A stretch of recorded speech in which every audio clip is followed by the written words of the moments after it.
I'm not loyal to anybody. I'm a demon. I have no loyalty for anyone. Never did, never will. Please save me. Please save me, Donald Trump. Please. I'm asking you. Please save me. This shit ain't nothing to me, man. My money longer than James Cameron.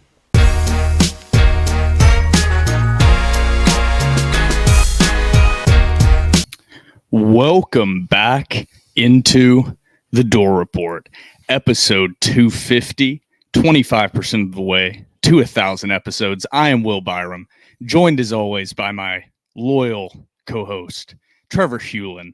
Here at the Door Report, we are sponsored by Corey Perkins of Parks Realty. If you're a first-time home buyer or looking to move homes in the Nashville area, Corey Perkins is your man. You can reach out to Corey via phone call or text at 615-967-8623, or you can reach out to Corey via email at coreyperkins@realtracs.com. Realtracs spelled REALTRACS.com. Trevor, is this TDR After Dark? Are we considering it TDR After Dark, even though it's not 6 p.m. yet on November 29th, 2023?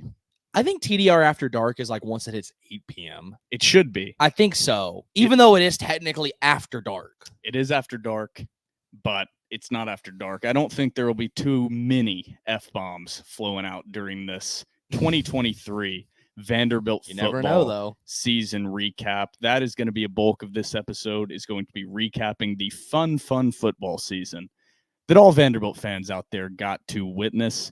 Me and Trevor are going to be joined by friend of the pod, former Vanderbilt offensive lineman Blake Fromang. He'll be joining us to try and make sense of what we saw this year. Vanderbilt football going 2-10 with not a ton of hope on the horizon, but we'll dig into that in segment 2.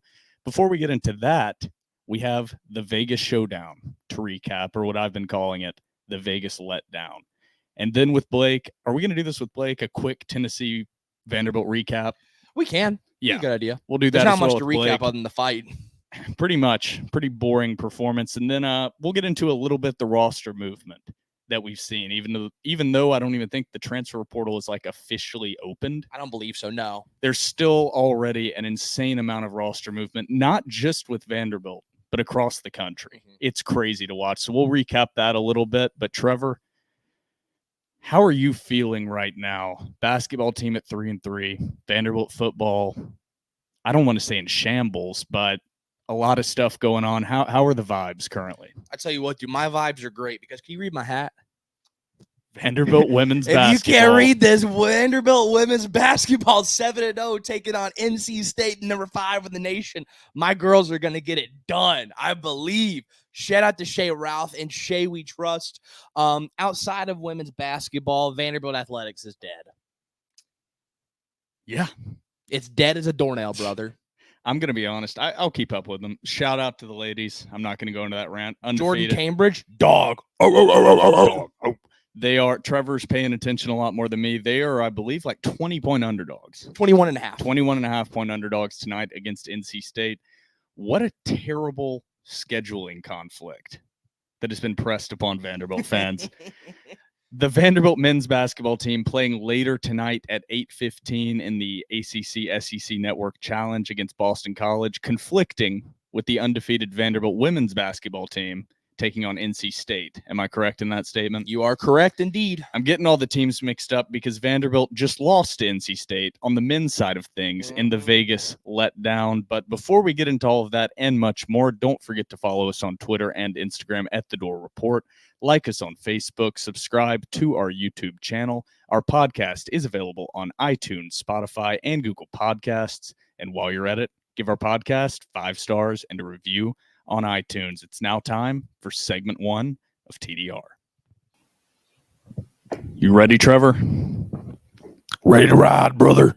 Let's ride. Welcome back into segment 1 of TDR. It's time for some hoops talk before Blake Fromang joins us here in segment 2 to get into the 2023 Vanderbilt football season recap. Trevor, the Commodores traveled out to Vegas, and we discussed on episode 249 that this is an opportunity for this Vanderbilt basketball team to not turn the season around, but to right the ship and get back going in the correct direction. Absolutely. Go up there, win a couple games against good opponents, decently highly ranked in the Ken Palm. Not anything crazy, but Power 5 conference opponents. Yeah.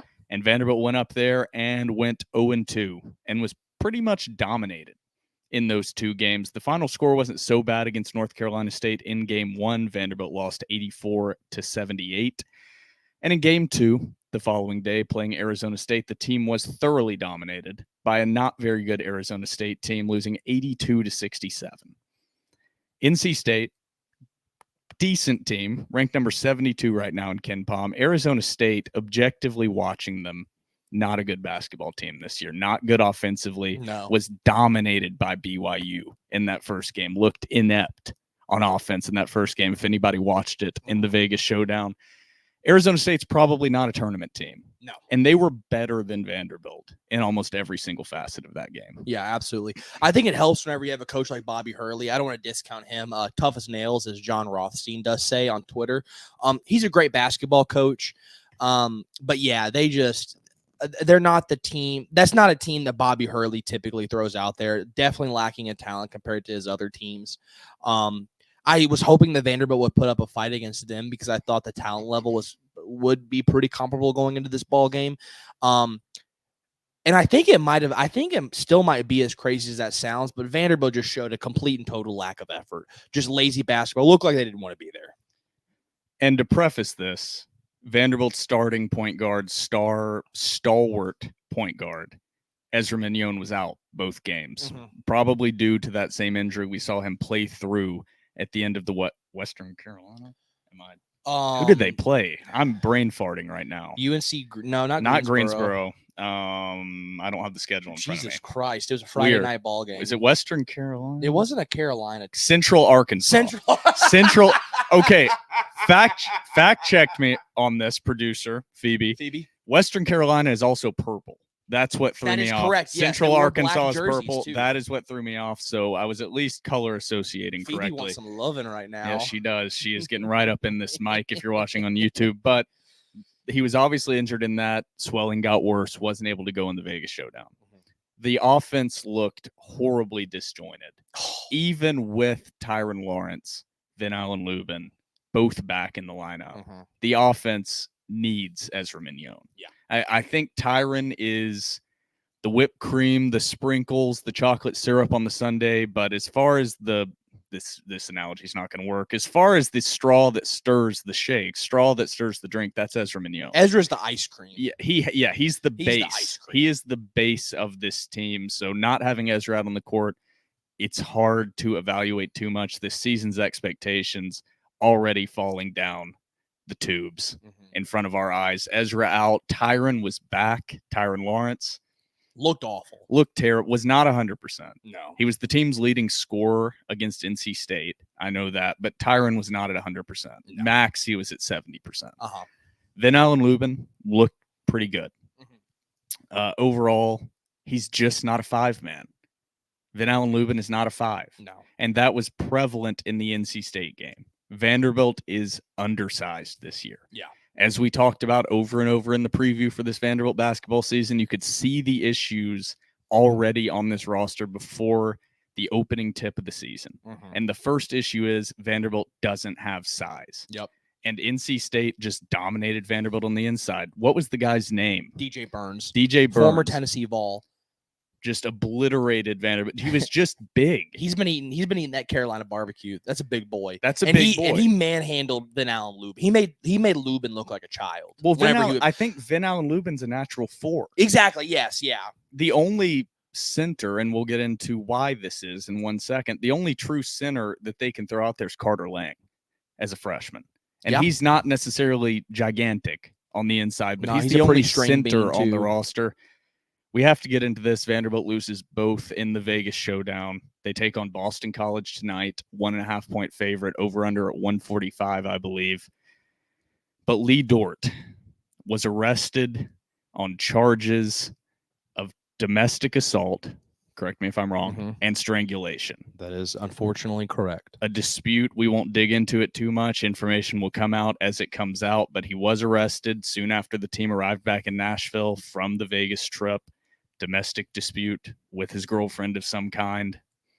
That's about all the information we have, but Lee Dort has been formally suspended from Vanderbilt basketball, and just another black mark on this team, another bad look for Jerry Stackhouse. Even though we discussed it before the pod, I don't like people blaming Jerry Stackhouse, just adding insult to injury. I would agree. It's Lee Dort's situation. Yeah, it's not He's Jerry's the one fault. that made the bad decision. He will have to face the consequences of that decision. There was no institutional cover up or anything. We had Lee Dort at one point on this podcast interviewing. It's not that he comes off as some horrible guy. Okay.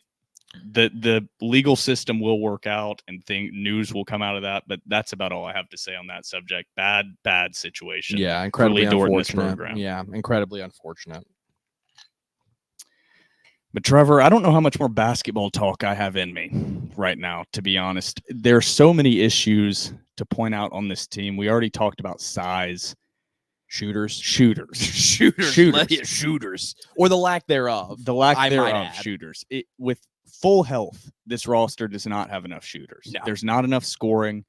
This team gets down, and they don't have the ability to come back quickly, especially when you're missing anyone on the offensive side of the ball. Colin Smith was out against Arizona State in Game 2 due to a concussion that he suffered in Game 1 versus NC State. So is there any hope for this team, and where do you put the cap on this team at this point?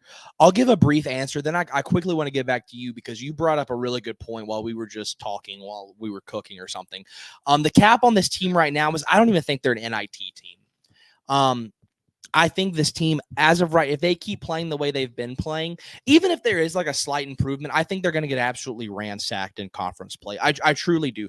I actually think, which I hope I'm wrong, I think they actually do lose to Boston College tonight. So I'm not very hot on this team. But I do want to talk about the shooters a little bit more. And I don't want to steal your thunder because this is your take. And I never thought about it until you brought it up. Can you give your take that we talked about a couple days ago on Miles Studi and why losing him is actually kind of a big deal?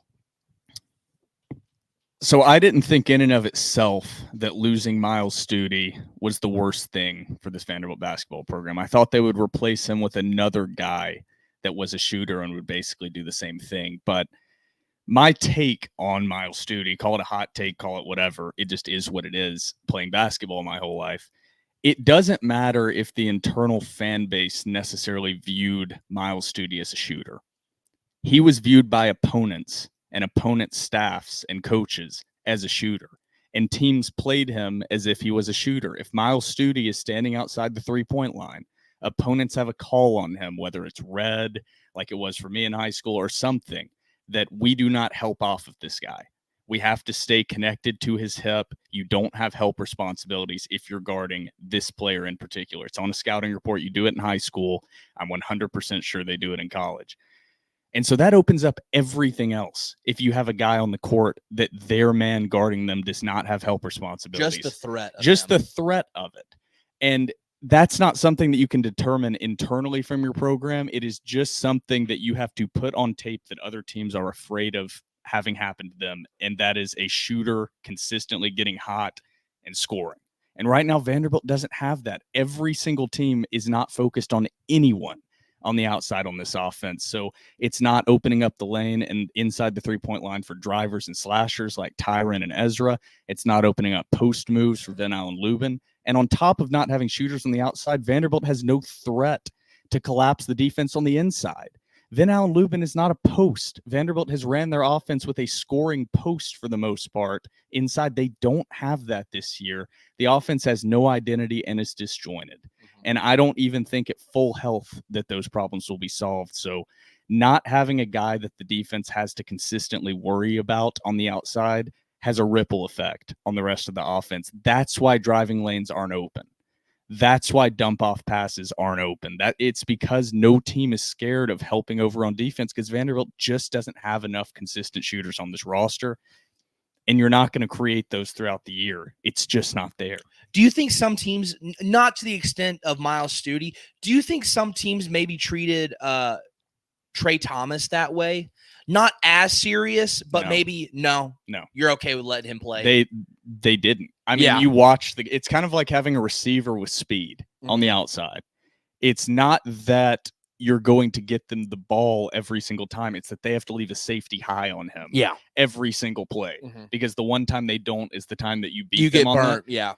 It's the same thing. Teams weren't scared of Trey Thomas. They were like, he might get hot. If he gets hot, then we'll guard him, but he's too streaky. Sort of if he beats us, he beats us. I talked about it all last year that Miles Studi didn't shoot well. Teams were still playing him as a knockdown shooter, so it opened up the offense for Tyron, opened it up for Ezra, opened it up for Liam until he got hurt. So this team doesn't have that, and Colin Smith hasn't really stepped up into being that. Evan Taylor played well, probably played his best games of the season, but he's not dangerous enough to do it alone. No. And so, I don't want to say 6 games in that the season is, and the hopes of this season are done, but I don't see a path this team makes the tournament. No, I totally agree.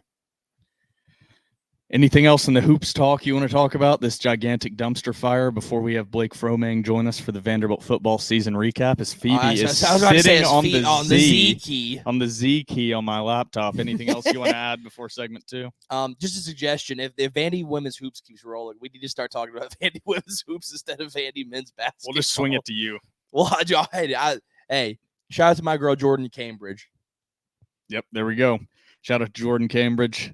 Right after the TDR cocktail break, Blake Fromang will join us to recap a fun 2023 football season. So grab yourself a cold one, and we will be right back.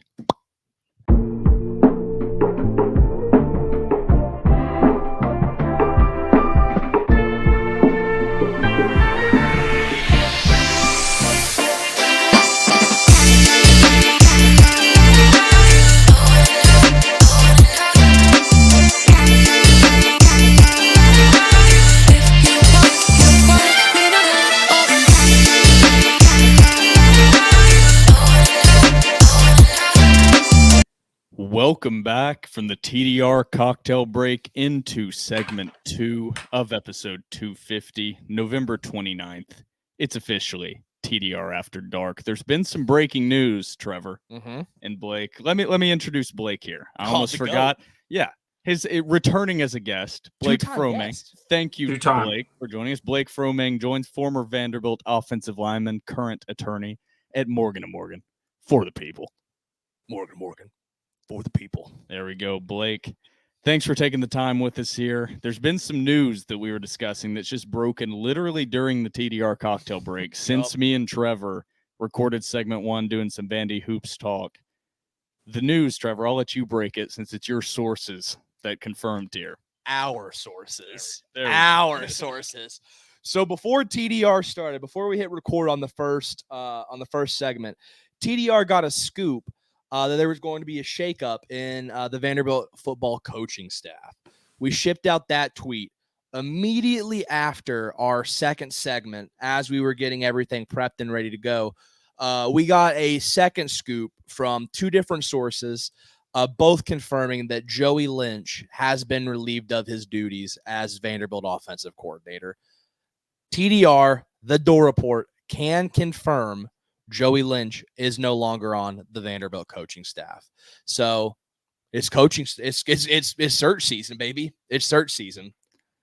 I think I know your answer to this, but Blake, how do you feel about that news of Joey Lynch being relieved of his OC duties? Never cheer for someone to get fired, but I think it was the right move.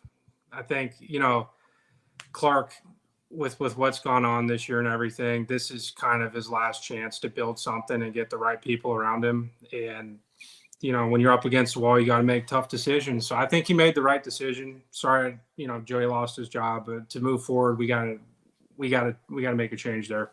So I agree. Yeah. I mean, that was a very diplomatic answer, Blake. I'm not going to cheer for anybody losing their job, but it needed to happen. This coaching staff needs to be gutted. I'll cheer for somebody gutted like a fish. we'll go through why in a second. I have that opinion. It's not based on nothing. It's based on what we saw this season, not just in results, in final scores, but where Vanderbilt finished up ranked nationally in offensive and defensive production. It's indefensible. Mm-hmm. I mean, it would be hard for their parents to defend Nick Howell and Joey Lynch keeping their jobs right now when we run through these stats. So, Blake, thanks for joining. Normally, we would run through and kind of do a real evaluation of this season. Going to be tough to do because I would say it's all been downhill since opening snap of game one, pretty much, or at least when you in the went to the second half of bachelor Hawaii. party. It was all my fault for the allegations, the unvalidated allegations. Allegedly. There's photo evidence that I believe to be digitally altered. The jury's still out. Vandy football and basketball suck when they go to Vegas. Basketball 2-0 in Vegas. Vandy 1-0 in Vegas. Vandy football 0-1 in Vegas. I was about to say, I'm so opposite. sorry. We should just stop going to Las Vegas. Yeah, I've actually never even been, and I've got to stop going. Vanderbilt needs to stop going. There's like 9 total people on the planet that understand this long-running joke of me going to a bachelor party at the beginning of the season that never actually happened. It was never a thing, being falsely accused as usual, but allegedly falsely. But let's run through the schedule real quick, just to remind everyone of the atrocities we saw on the field for Vanderbilt football in year 3 under Clark Lee. Game 1 at home versus Hawaii, the doors came out. Huge victory versus the Hawaii Rainbow Warriors. Snuck out of that game with a win 35-28. Then took on their FCS opponent this year, Alabama A&M, in game 2. Beat them 47-13. Shout out to Clark Lee. He's figured out 2 years in a row how to beat an FCS opponent, so I guess that's a step in the right direction. Then 10 straight losses. I'm just going to run through these quickly. This is when a lot of a normal SEC football season recap would be breaking down these games and where did the season go right or wrong. The season never went right. So Vanderbilt on the road at Wake Forest loses 36-20. Then the loss at UNLV, 40-37 in heartbreaking fashion. Then a loss at home to Kentucky, 45-28. A loss at home to Missouri, 38-21. A loss in the swamp at Florida, 38-14. A loss at home to Georgia, 37-20. A loss on the road to Ole Miss, 33-7. A loss at home to Auburn, 31-15.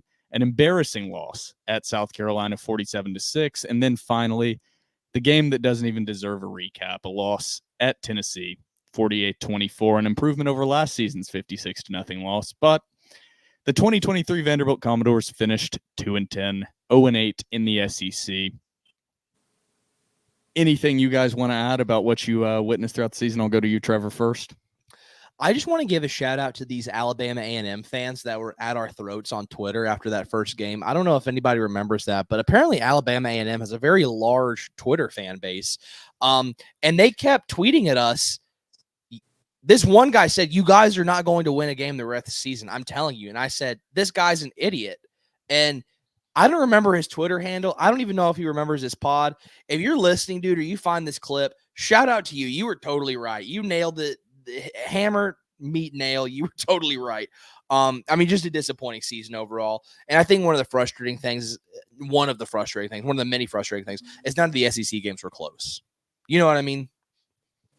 Yeah, I mean, last year, and Blake, we'll go to you on your overall thoughts before we get into breaking down this season position by position and getting into some of the roster movement that's already happened. I forgot the question I was going to ask, but Blake, you want to give your thoughts on the season right here? Yeah, I think so I was watching the Hawaii game. There were some red flags on some things, some issues up front, offensive and defensive line. They were moving the ball a little bit too easy. Some of those ones, I was like, okay, we won first game, tune-up game, get everyone right. But those issues that I saw in the Hawaii game, we got past Alabama A&M. But remember how that first half went against them? I was like, what are we doing? And then we ended up scoring a bunch of points. And I said, all right, sure. Second tune-up game in a row. We finally placed someone who's got some talent on their roster, at least enough to compete with Vanderbilt more than Hawaii and A&M did. And it just went downhill from there. We got punched in the face, and we just kept getting punched in the face. And, you know, when everything broke down, I wish there was a lot more creativity in the play calling and ways to figure it out. I looked at some of the stats today, and we threw the ball like 100, 150 more times than we ran the ball this season, which I was like, why does this stat matter? And I went back to the 2013 season with Franklin. I was like, we ran the ball way more with Franklin than we passed it. The run's got to set up the pass. And when you go pass first every single time and you don't have a run game, it's like boxing someone with one hand. It does. They know where you're throwing the punch from and they expect it. So it was just that over and over and over and over. And I think there should have been a lot more creativity in the play calls. Like, obviously, I'll give them a little bit of creativity. Trying to make Seals a running, or not Seals too, but Swan a running quarterback, a little bit of creativity there. Took a little bit of a little gambler's choice there. Wouldn't have gone that way. But, yeah, I don't know. It just fell apart when the rubber hit the road. Yeah, and you mentioned that this Vanderbilt team just couldn't run the ball. And I think that's the number one storyline I want to hit on to start out this season recap before we get into some individual stats and position groups. Vanderbilt ran the ball 45% of snaps on offense. That's number 113 in the country. They threw the ball 55% of the time. If you can do numbers, that makes sense. Ranking number 21 in the country. Vanderbilt also, even though they only ran the ball 45% of snaps, they only averaged 2.9 yards per carry. So it's not that they didn't run the football. They couldn't run the football. And I think that's something that almost might be being undervalued by Vanderbilt fans is I don't think Joey Lynch or the rest of the staff ever expected the offensive line to just be inept at opening up holes. And then randomly against Tennessee, all of a sudden, this Vanderbilt team had their best rushing performance of the season. I don't know what was going on with that. Maybe, Blake, you can provide some information as to why the offensive line was able to open up holes against Tennessee's rush defense after they hadn't been able to do it all year. But when you start from just completely being unable to run the football, the rest of your offense is behind the eight ball, like you said, like boxing with one hand tied behind your back. So getting into the stats here, I mean, Vanderbilt was bottom 30 in almost every single statistical category you can find in the country. They were only scored 20.6 points per game on offense, number 103 in the country. The defense gave up 38.3 points per game, number 130 in the country. And the rest of the stats, giving up yardage gained, all fall within that same range. Is there any positivity moving forward on this roster or things you saw this season that you would describe as strengths besides punting? There's some young guys that really intrigue me. Nothing holistically speaking, but there are some particular players that really intrigue me. And I think if you can maintain them in this era of college football with NIL and the transfer portal, if you can bring them back, I really like them. Obviously, London and Junior, love those guys. One guy I wish we would have saw more, especially whenever we go to the defense side, is Bryce Cowan. We talked about this before the pod. I think Bryce Cowan is a freak of nature. I think he can be a really, really good player. Really the only positive was the young guys, I think. You know what I mean? Yeah, Blake, any positives you have to point out? We're trying to keep it lighthearted here. We'll see how long that lasts.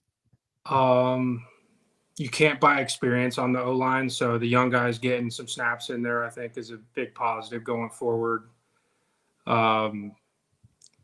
Walter Taylor flashed a little bit on some plays. The interesting thing is, if you're an offensive coordinator, do you come in and say, I got a game plan, or do you say, I got Walter Taylor, I need to build around him? That's an interesting conversation. But back to your question. I thought Martell Height flashed a little bit. He's young. Cornerback is like offensive line. You've got four other guys up there. So if one person messes, like you can hide fault a little bit more. Corner, you're on an island. If you get burned and cooked in front of a whole crowd, ESPN's replaying you the whole time. So he was kind of put on an island there. Langston Patterson's unbelievable. I liked AJ Newberry too. I want to see. I don't know what's going on when he touches the ball. It's just special. Mm-hmm. Like this just and Alexander's a dog too. Don't get me wrong. He hit some moves that were crazy, but I don't know what the hesitation was with Newberry. I don't know the rule now. What do you get to play 4 games and you still keep your year? Throw him out there. I mean, it's going to hell in a handbasket on the field. Give him the ball and just let him go. Put some tape on him. But yeah, I think a lot of that. I don't think the staff. There were a lot of misevaluations by the staff, I think. And I don't know if there's any other way to put it. I think they thought Chase Gillespie and Patrick Smith basically had the job locked up. That was intriguing, yeah. And they both, I don't know, the run game's hard to evaluate because how much of it is on the offensive line, how much of it is on the running backs. It's always in combination there. But Patrick Smith and Chase Gillespie just didn't perform regardless of offensive line. They didn't make guys miss. They looked a little slow. And then it was like a breath of fresh air with Cedric Alexander and AJ Newberry. Mm-hmm. So I think that, Blake, I like you brought that up with, I think the running game, even though it struggled so badly all year, there is some talent there that moving forward you can build on. Blake, either you're sitting very still or you're frozen. No, okay, he's still there. No, I was thinking. I couldn't tell. I was thinking about what you said. I calm and composed. I'd like to see them. I think that's a bright spot going into next year. They got 2 solid backs that they feel comfortable with. I don't know. There's just not a lot to look at and say this was stood out in terms of individual performances for me. I might be London Humphreys, like all the guys you said, Trevor, I agree with. I just didn't want to cover it twice, but I totally forgot a couple young guys who look good. I don't know. Yeah, and we'll get into that in a sec. How we're going to do this season breakdown. Let's get into the position groups because I've already prefaced it a couple times. So we'll go ahead and start with the quarterback position. And we'll get into the guys that have already transferred out. This is the best place to start. Vanderbilt has already had some news, some names that will be entering into the transfer portal. Both quarterbacks that started this year, both AJ Swan and Ken Seals, have both entered or will be entering their names into the transfer portal. AJ Swan, of course, started the first, 5 games of the season? Started the first 5 games. Seals then started the next 6 games. Then AJ Swan, for some reason, unbeknownst to fans out there, started against Tennessee. Both of those guys are gone. Mm-hmm. Overall, a pretty disappointing year for the Vanderbilt quarterbacks. I don't think they were at the root of the problems on this team, but even with them not being at the root, it was still disappointing because I think we all expected AJ Swan to take a big step forward. Mm-hmm. That just didn't happen. Now, was he given the proper opportunities to step forward? That's where it gets a little bit hazy, but AJ Swan threw for 1,457 yards this season, 12 touchdowns, 7 interceptions.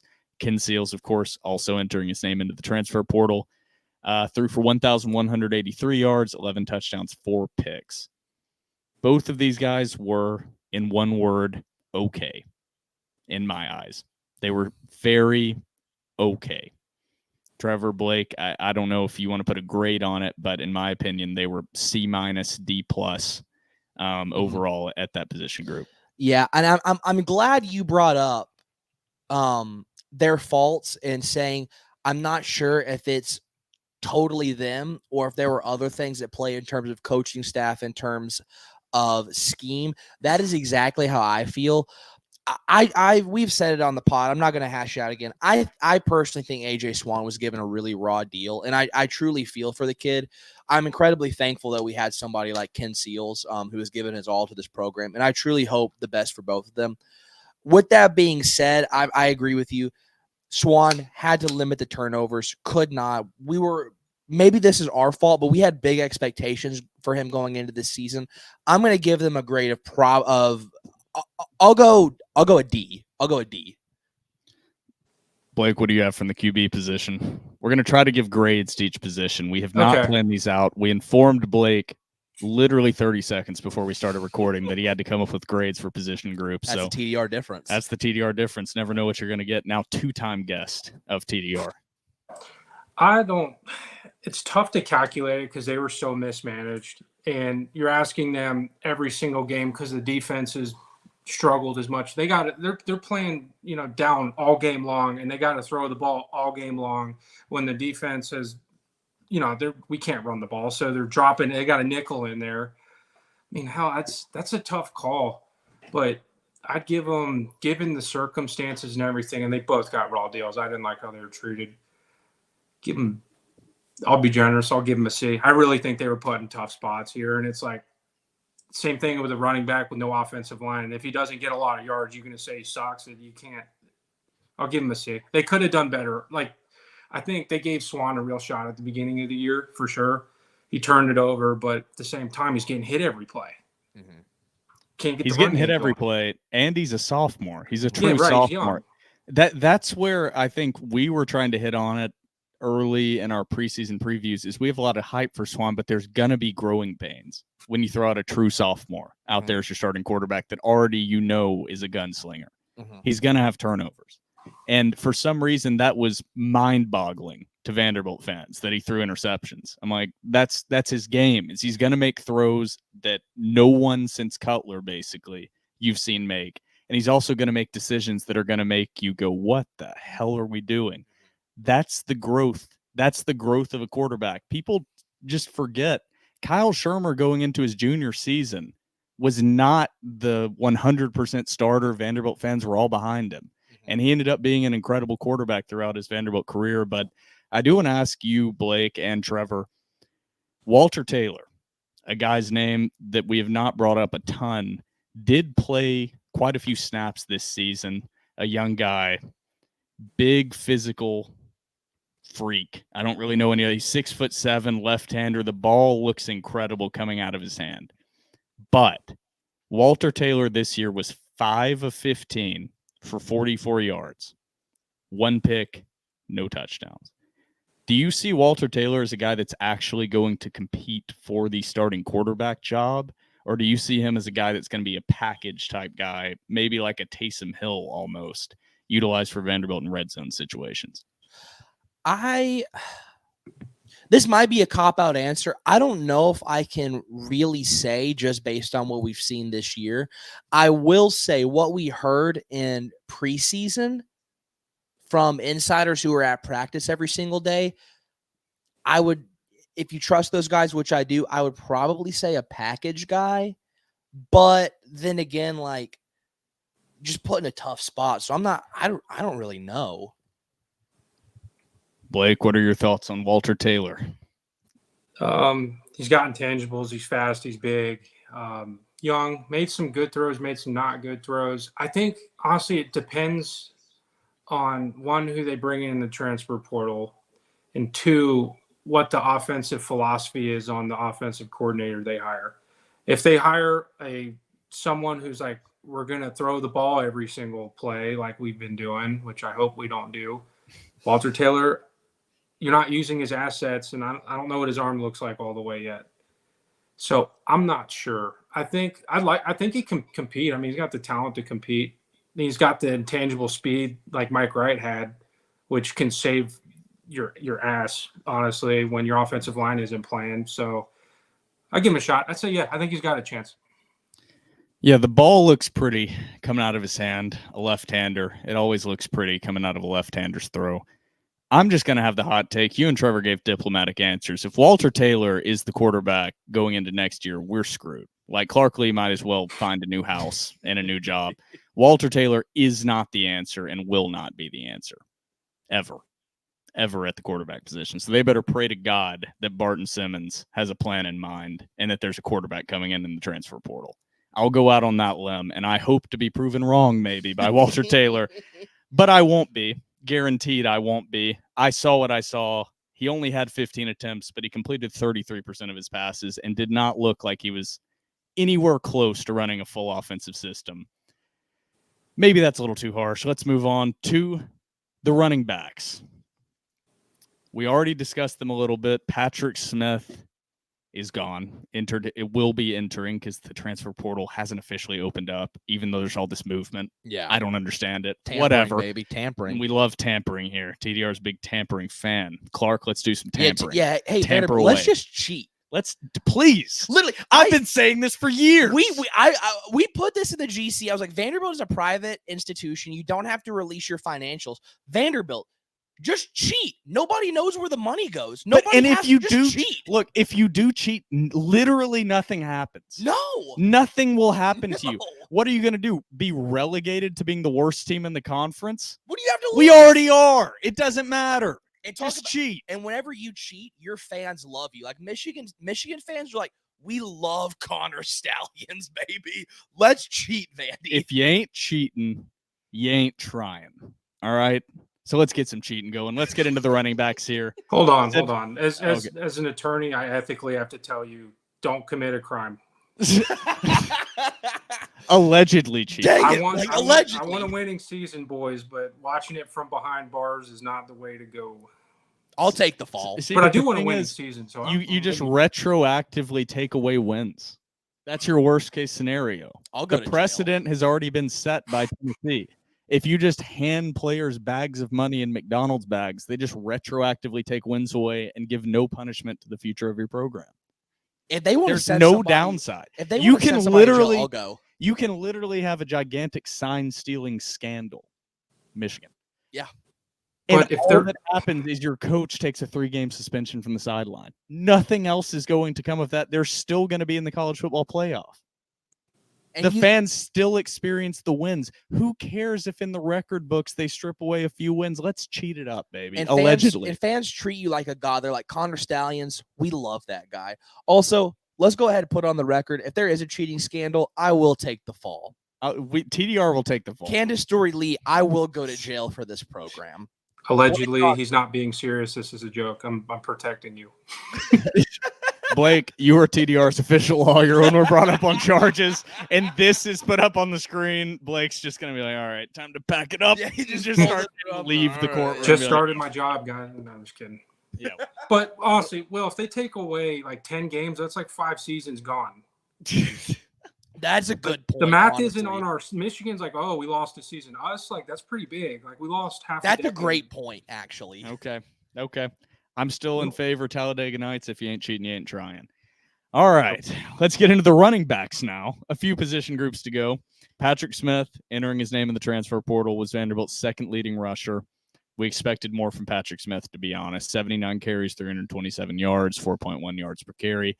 Cedric Alexander was the team's leading rusher. Freshman will be back. 96 carries, 371 yards, 4 touchdowns. Wide receiver Jaden McGowan was the team's second leading rusher. 18 carries, 109 yards. AJ Newberry, we mentioned that name, played limited snaps, limited games, 20 carries for 96 yards. Highest yards per carry on the team from a running back, 4.8 yards per carry. That's a guy, and the combo of him and Cedric Alexander, I think next year is one of the few bright spots you can see coming back. But overall this year, we thought Vanderbilt had a stable of running backs. We thought Chase Gillespie and Patrick Smith were going to be the primary ball carriers, and maybe Cedric Alexander and AJ Newberry would be rotational guys thrown in there. Chase Gillespie was a ghost. Mm-hmm. I don't know what happened. Return kicks a little bit. 22 carries for 62 yards, 2.8 yards per carry. Overall, the running back group was disappointing. It's hard to put it all on them. There were some issues on the O-line. They were getting hit behind the line of scrimmage, but I would put the running back group in the disappointing category. I would put it at a D-, maybe an F from the running back group overall. I'll probably go D as well, only because I'll go D bordering on a C-, so D plus C-, because I do really value the spark you saw out of Cedric Alexander. And even though I hate to be this guy who's like, oh, I'm boring. Even though they weren't productive in the run game, I thought Patrick Smith and Chase Gillespie were really good at pass pro. I thought they were really, really good. Cedric left a lot to be desired. But then again, he's a freshman. As Blake could probably attest to, I'm sure that's incredibly difficult to understand as you're like a young kid. But overall, I would go D plus C- in that area. Blake, what do you got? Same thing as Trevor. I think it's so reliant on the offensive line. You know, you can shake a guy, you can't shake 5 guys. And I know I'm prefacing probably what you think I'm going to give the offensive line this year as a whole, but yeah, they could have done some things better. C-. I just wasn't. There are a couple runs good. On the whole, not good enough. I'll leave it there. Yeah, I don't like to individually hate on guys because I don't think anybody goes out there and wants to perform poorly. And I know how much the athletes put into it. Patrick Smith looked like he was running in quicksand. Mm-hmm. I don't have any other way to put it. I just expected Patrick Smith to be a game breaker type guy, and it just never materialized. He wasn't horrible. He wasn't awful, but I just had high expectations for Patrick Smith. I had high expectations for Chase Gillespie. So I was very disappointed in the running back group as a whole. in the same way that I was disappointed in the quarterback group. I thought it would be a step up from what we've seen in the past couple of years. And if anything, it was kind of a step down, especially at running back. Losing Ray Davis, of course, hurts. A question I want to ask, do you think Vanderbilt tries to find a transfer in at running back to just step into that role as the bell cow, or do you think they run with the guys they've got? Blake's shaking his head no. No, I mean, listen, everyone, as much as there's no loyalty in college football right now, I like what I saw from Alexander and I like what I saw from Newberry. I don't want them because, like wide receivers, running backs like to shine. They like getting on the field. They like play time. They're up there with the egos on those things. I don't want to bring someone in and offend them and lose them because, honestly, they're good. I think they're good. You tweak the offensive line, I think they can take you where you need to go. I saw enough spark out of them. And listen, they're young. They still got freshman, sophomore legs. It makes them get a new strength staff, make some improvements in the offseason. I like where they're headed. I would not mess that up. I wouldn't mess that whole situation up bringing someone else in.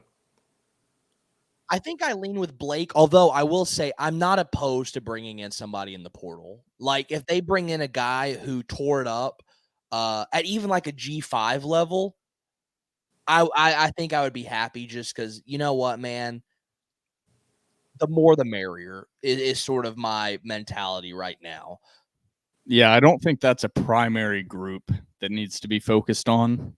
But the offensive line, as we move on to continuing grading down the position groups, the offensive line is a place you're going to have to bring in some guys.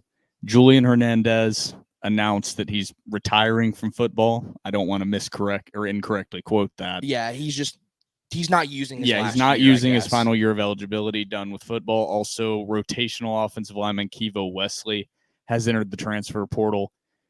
Overall, the offensive line this year, we expected it to be one of Vanderbilt's best offensive lines in recent memory. It wasn't.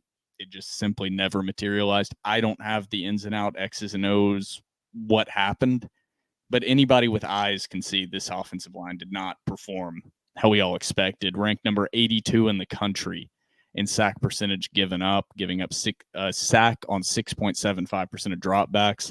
That doesn't even count just pressures. The running game, like we said before, ranked number 126 in the country in yards per rush, ranked number 127 in rushing yards per game. There's not a lot of positivity to give out for the offensive line or this team in general. But Blake, I want to ask you in particular before I'm going to give him a D minus. I mean, we had high expectations, so just to throw a grade out there. But how much do you think that was actually impacted by losing Gavin Schoenwald and Ben Bresnan? You brought this up to me last time about tight end blocking, and like you guys, I'm not going to call out individual names, but there was a play against Tennessee where there was an outside zone play, and the tight end had to block down on the defensive end, and I watched just the worst whiff I've seen in a while. And he got tackled in the backfield. So, yeah, we need – and I was actually thinking about this today. And, listen, we got good wide receivers. Go recruit a blocking tight end. Teach him how to run a route or two, but we need someone on the end of the line who's all grit and just blocks the hell out of people and just send him on a route every now and then so he feels good about himself. Yeah. But, we have wide receivers dressed up in tight end bodies – right now. And I just, that's got to change. If you're going to play with these big boys, you got to get someone who can block.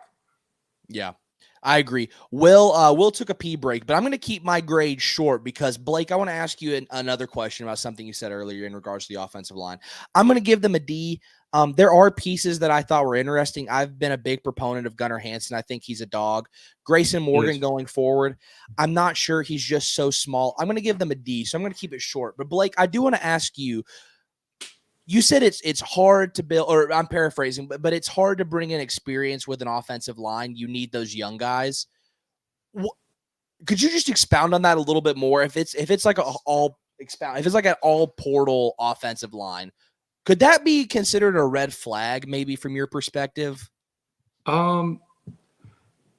I keep going back to the well on this. It depends on what the offensive coordinator wants to come in and do. If he comes in, he's like, I have so many exotic pass protections, blitz pickups, run schemes. If it's like a more simple concept where the offensive coordinator comes in, he's like, here's our playbooks, pretty meat and potatoes. So our offensive, because they all got to communicate. And if one person's off, the play's over. So if the offensive coordinator doesn't really set them up and just gives them too much stuff to talk and discuss and think about before snaps, there won't be cohesion. So, no, I think, older linemen get the schemes generally. I think they'd be fine in the transfer portal. I think it'd be okay.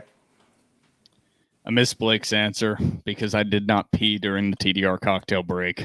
Big mistake. Oh, so I'm just gonna hope that was a good answer from Blake and a good answer from you on the O line. And Blake, I got to give my grade. I have not given my grade. Oh yeah, okay. Got to give the grade.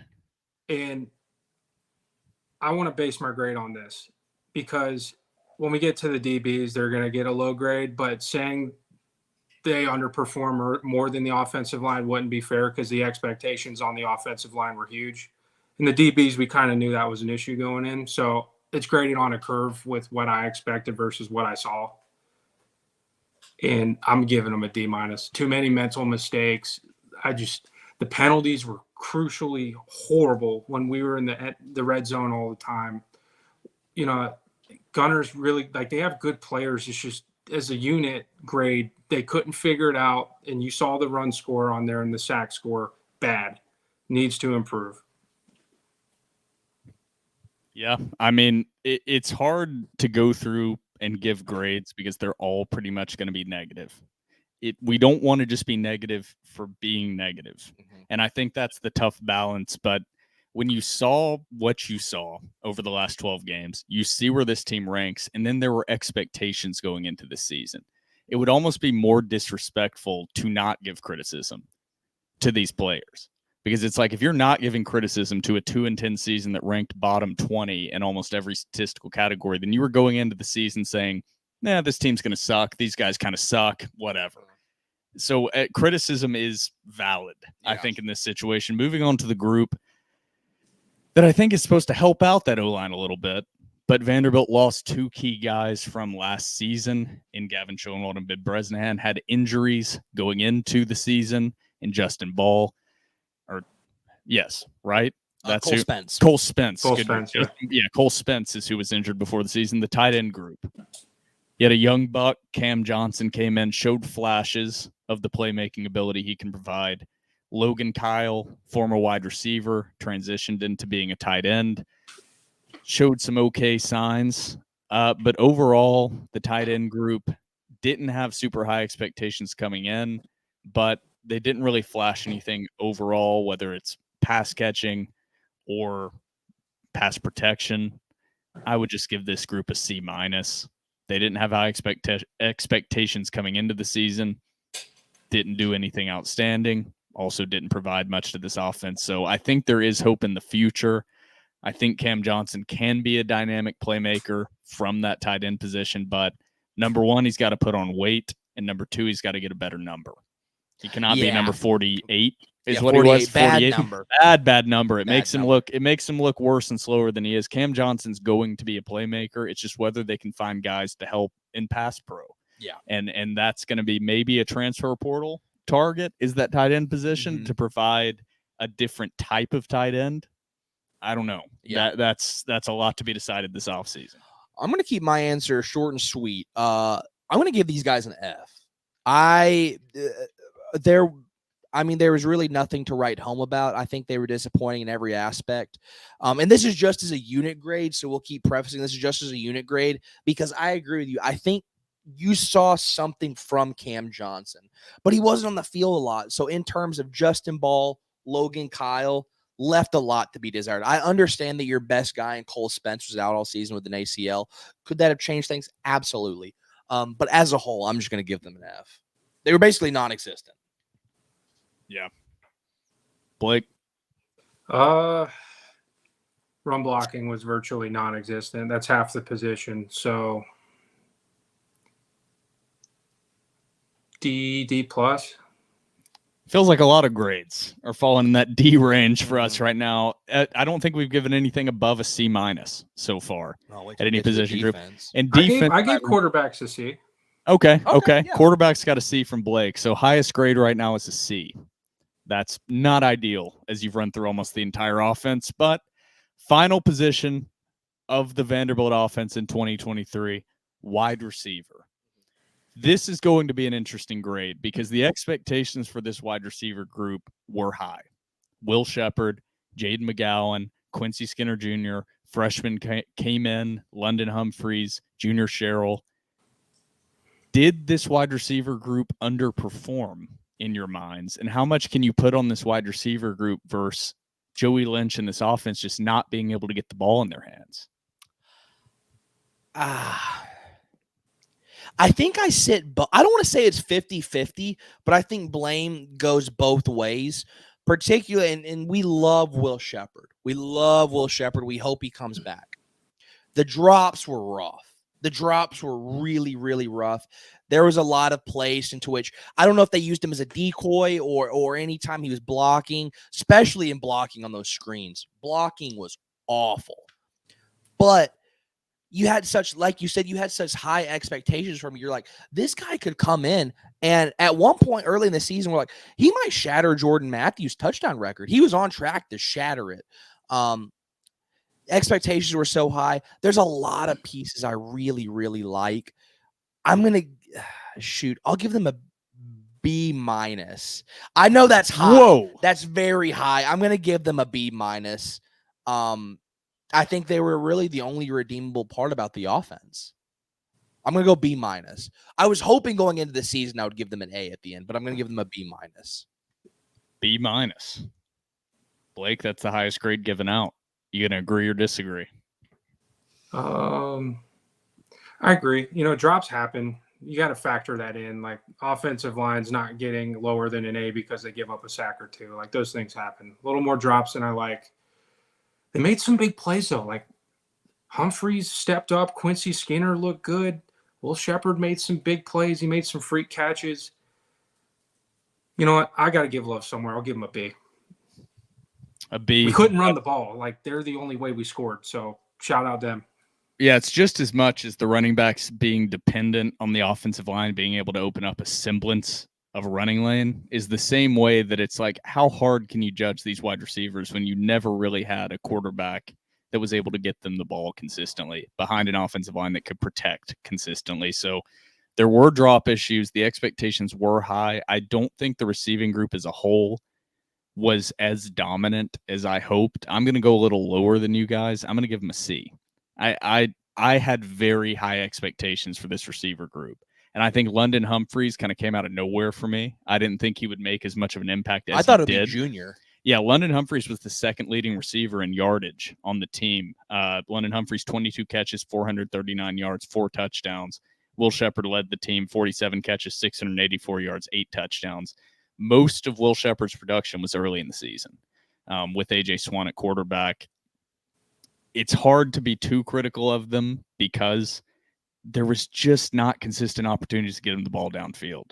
Teams were okay leaving their safeties high, playing bracketed coverage on Will Shepherd because Vanderbilt didn't have a run game. As Blake, you hit on, they just couldn't run the ball. Teams were not scared of them busting a big run play. That limits what you can do through the passing game. So I'll leave it as a C, but I don't disagree with you guys giving it a B because it's kind of hard to judge. I just thought Will Shepherd was going to have a true breakout season. And he would be right now declaring for the NFL draft as a first 3-round draft pick at the wide receiver position. That never materialized. Mm-hmm. So moving on to defense. This might get a little quicker. We will see. The Vanderbilt defensive line. This might get a little quick. Yeah, this might get a little quicker. The Vanderbilt defensive line. Let's run through these defensive stats as a team overall.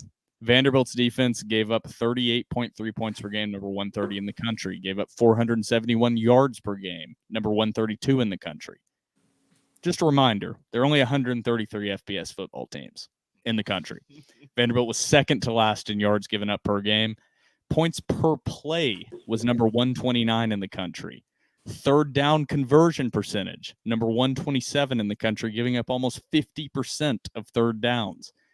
Fourth down defense, number 123 in the country, giving up 69% of fourth down conversions. Nice. Opponent red zone scoring percentage, Vanderbilt, number 125. Opponent scored on 92% of red zone trips.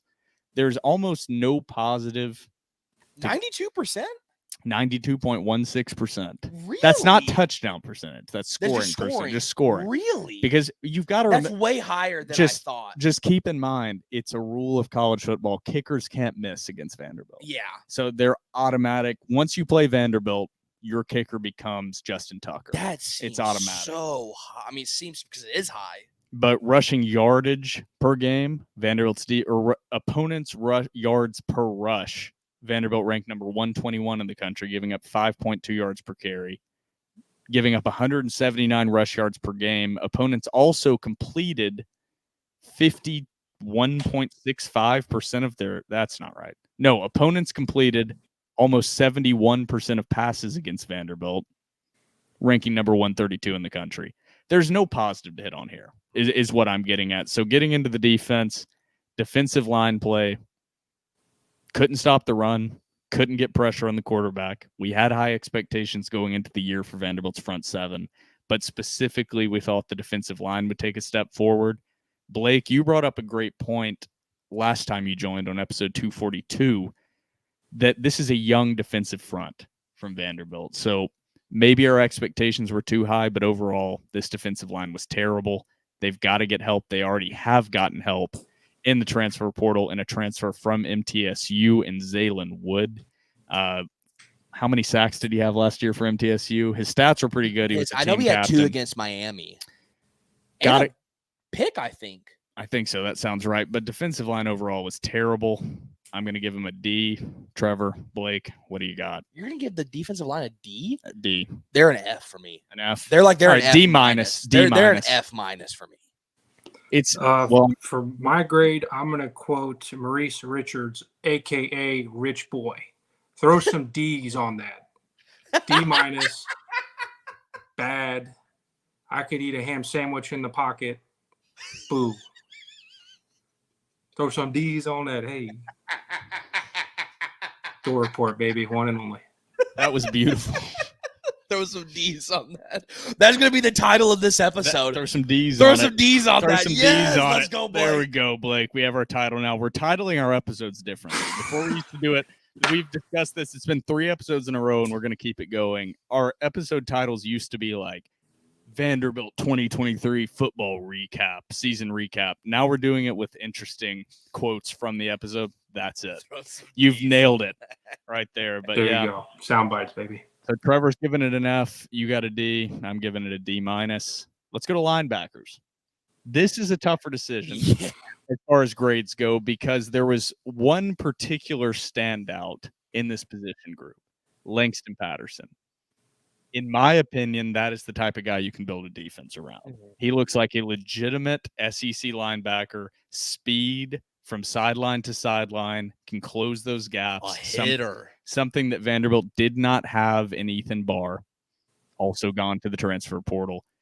Overall, the only bright spot on this team, in my opinion, was linebacker, even though we never saw Prince Colley. Kane Patterson got injured early in the year, came back from that injury to play the final games. I'm going to give the linebacking crew a C minus. Run defense was terrible. The overall defense was terrible. But if there is a bright spot to be found, it's the linebacker group, especially if you include C.J. Taylor in that group as a linebacker. I don't really know where he falls as kind of the tweener in that system between a safety and a linebacker, but I'm going to give him a C minus. Maybe I'm seeing through gold-colored glasses here. I'm going to give them a B because I do consider CJ as a backer. So I'll preface that. I'm going to give them a B. I have nothing but high praise to give to Langston Patterson. He truly looks like an SEC ball player. Man, what a dominant kid. I pray to God the collective throws the bag at him because he deserves it. You need him back.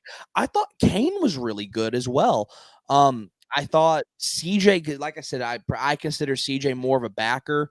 CJ was the best player on the entire team in my opinion. I'm going to give them a B. The only real drawback was the rotations. I don't know why in God's name we saw Nick Rinaldi as much as we did. We don't like to hate on players. I'm going to. Nick Rinaldi should not have seen the field. Ethan Barr shouldn't have seen the field. having them out there made absolutely no sense to me. But I'm going to give them a B. I thought they were. I was very impressed with them. I think Nick Lazinski's a great linebacker coach. All right, I'm gonna pander a little bit here. I'd give them the missed tackles. Just I can't even get into the replays how bad they looked. So they're sitting at a D+ for me. But we need Langston Patterson, and if you listen to this, we need you bad. So I'm gonna give it the Langston Patterson boost, which is a big boost, NIL boost. So we'll move him up to a C+. Langston Patterson. Okay. Pay the man. Pay him. Pay the man. Yeah. You heard Blake. Let's move on to defensive backs. This is an easy grade for me.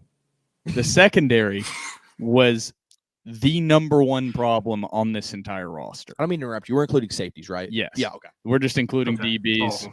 We're gonna keep it picked up. We're including DeRicky Wright in that. He was a shell of himself due to injury. He's already not the fastest safety in the world and had injury issues. So that was the only bright spot you could even point to at safety. The secondary was awful. It's an easy F for me. Young guys, I think Martell Height shows promise. I think he can be an SEC cornerback. But Tyson Russell was a lot of speed away from being an SEC cornerback. And the fact that this staff trotted out this group of cornerbacks and said, yep, that's going to do it. And BJ Anderson. And BJ, yeah, there were so many. The talent just wasn't there, and it made it hard to evaluate even the pass rush because guys were just running wide open all year. So I'm going to give it an F. I don't want to continue to shit on this position group, but they were horrific. It was awful. It was maybe the worst secondary we've ever seen at Vanderbilt. I'm not going to add on anything at all. I totally agree. I'm going to give them an F as well. I agree with everything you said. I'll concur. I'm going F. Any pass that went over 10 yards was a touchdown. Like when I saw it in the air and the camera had to move a little bit, I was like, someone got cooked on the back end. And Yep. I was usually right. So F. Yeah, I mean, you were usually right. They were literally the second worst pass defense as far as completion percentage is concerned in the country. I wonder who was last. 71, I don't know. I don't have those stats, but 71% of passes were complete against the secondary. So, my God, it was tough to watch. It's at a point, I don't want to say this because it will get worse after I say this, but it literally can't get worse. It can't be worse than what we saw. Let's move on to kicker. Jacob Borchilla, what do we think of the kicker position here? I'm going to give it a D- because I was not impressed, but hit extra points. I'll give him a C because he hit extra. For the most part. For the most part. I forgot. I looked at it today what his field goal was. He's pretty average. I'd give him C+, B-. Yeah, 29 of 30 on extra points, 7 of 10 overall with field goals made, 3 of 5 from 40 to 49 yards, 3 of 4 from 30 to 39, and knocked down 1 of 1 from 20 to 29. So I'm going to give it a D-. I mean, that's not horrible. Yeah, just it was whatever. It was more of the whatever part of this team that we're numb to. I might actually bump him up to a C now that I see those stats. Yeah, but he also never attempted a kick over 50-plus yards. So That's he just not didn't his have call, the leg. though. That's It's not not- his call. It's not his call, but he wouldn't have hit them. So he didn't have the leg. So, I mean, I had low expectations for the kicker going into the season. I just wanted him to hit under 40-yard kicks. Kind of did that. I'm still giving it a D-. Now let's move on to the most important part of this team. What wins are built on: punting. Matthew love it. Hayball, Ray Guy Award finalist Matthew Hayball. I'm giving him an A. An A+ for the punting unit. Matthew Hayball, the bright spot in a dark 2-10 season. Hey, shout out to all our Aussie listeners. How many Australian listeners do you think we got? Well, we're 99.9% U.S. listeners, so I'm going to say we might have one. All right, there. dude. Shout out to our one possible Aussie listener, Matt Hayball, our beautiful, beautiful boy. A+. A+. Blake, how do you see this punting unit? Oh, he gets an A+. I mean, Clark showed his hand. Yawns. As he yawns. As he yes. yawns. Yeah, A+. Clark showed his hand a little bit, said our whole offense was catered around getting the ball in this man's hands. You know, it's like, I don't know, Kobe in the fourth quarter with punting, though. So a little mixed emotions about if that's the right way to go, but they got the ball in our best players' hands. I mean, you got to get the ball in your playmaker's hands. Matthew Hayball, playmaker. All right. We also need to go over the fact that Blake goes, Kobe in the fourth quarter, Matt Hayball. Elite, baby. All right. We've run through the roster. Let's go ahead and give our overall season grades. I think I know where all these will land. This was an F, a definitive F for me, 2-10. I cannot see a way that I saw this season playing out worse. This is about as bad as I possibly could have imagined the season going. Easy F for me, and not a lot of bright spots looking into the future. You know what S stands for? Failure. Fuck, this shit sucks. Dropped an F-bomb, baby. F for me. Did you see the funny tweet of a guy being like, you broke your no cussing rule on pod? I'm like, yeah, I did. Yeah, I did. I gotta go F. I mean, bad. But can I say something real quick? When I watched that first drive against Tennessee,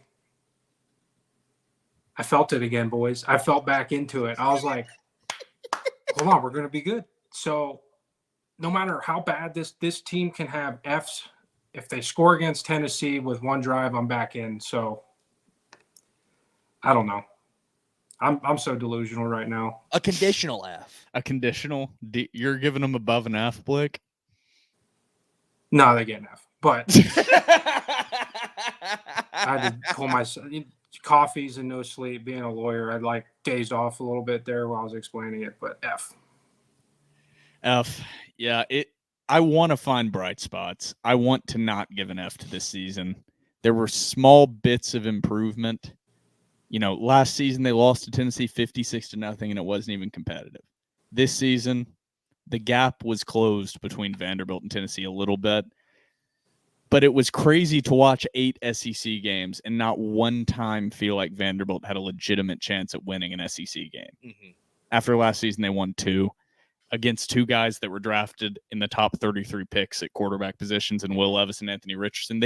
This Vanderbilt team beat Kentucky and Florida last year. Yeah. And this year they weren't competitive with anyone in the conference. And I knew I was going to give them an F pretty much from the Wake Forest game on. This team, I think the bright spot in this team peaked in around the third quarter against Hawaii when they went up 35-14. And I think from then on, including the Alabama A&M game, it was all downhill from there. So overall here at TDR, we're giving the 2023 season an F. And we hope, for the love of God, that 2024 can bring brighter things into this program. Do you guys have any hope looking forward into this offseason, or do you think Vanderbilt football is dead as the basketball program? It's interesting you asked that, because I do want to throw it over to Blake real quick, because I do have a question that I would like to get brought up. I do have a little bit of hope. I think if Clark does make splashes within the coaching staff, then again, I'm prone to being like, oh, we're so back, baby. But if he does make like legitimate changes to the coaching staff, I do have reason to get excited. Then again, next year's schedule is so tough. I don't think it's a bowling team regardless, but I do think progress can be made. You're like, this guy is an idiot. With the coaching staff, and then Blake, we'll get your answer. Chuck Lucy. Is it Lucy or Losey? Losey. Chuck Losey, Penn State strength coach. TDR also has sources that he is being interviewed for the strength and conditioning coach position. You know Coach Losey. Tell us a little bit about him. So when I first got to Vandy, Dwight Galt ran the strength program. He's a legend, and Chuck Losey was the strength coach under him. And he is so intense. If you've ever seen the documentary Swamp Kings, like they ran that type of a strength and conditioning program. I got the sweats on the couch watching it with my wife, because I was like, oh my God, I got morning workouts again watching. It's like PTSD. But, you know, we're in the best shape of our life. We were stronger than ever. He is the heir apparent to Dwight Galt, took all of his coaching and training. He's a good man, but if you want to squeeze every little bit out of what you're recruiting there, Chuck Losey. I don't know the other guys, and I don't think I met them, but I am 120% on board. We need to get Chuck Losey. He's got that attitude from the Franklin era, and we need the attitude era to come back. We need it. No more sitting around like, what? We need people who are saying, we're done doing the same message as Franklin. We're not the same old people anymore. It starts with grit in the weight room. Chuck Losey, first big splash hire. Chuck Losey, TDR's strength and conditioning coach candidate. We are pushing for it here, baby. This has been, unless you guys have anything more to add here on the 2023 Vanderbilt football season recap, I'll ask you guys if you have any last words you want to add here on the recap before we close it out. I'm good to go. Good to go, Blake. Anything you want to add here? Bring us home, Barton Simmons. I know you're listening to this with your family. Barton, please, God, I can't keep doing this. There's not enough Michelob Ultras out there. Watching my weight, but that's what I drink, and I can't keep doing this all the time. Please, Barton. Please, Barton. No, Barton, Save Mike. me, Barton. Save me, Barton Simmons. Put on your big boy pants and bring Barton. it home, baby. Bring it home. Forever, the gold glasses will be on. Vanderbilt football will be back in 2024, better than ever, ready to go bowling. We will be back on the hype train here at TDR. Thank you, Blake, for joining. I'm sure this will not be the last time. Blake Fromang, shout out to Blake. Thank you for joining. For myself, Will Byrum, and my co-host, Trevor Hulan, this has been episode 250 of The Door Report, powered by Corey Perkins of Parks Realty.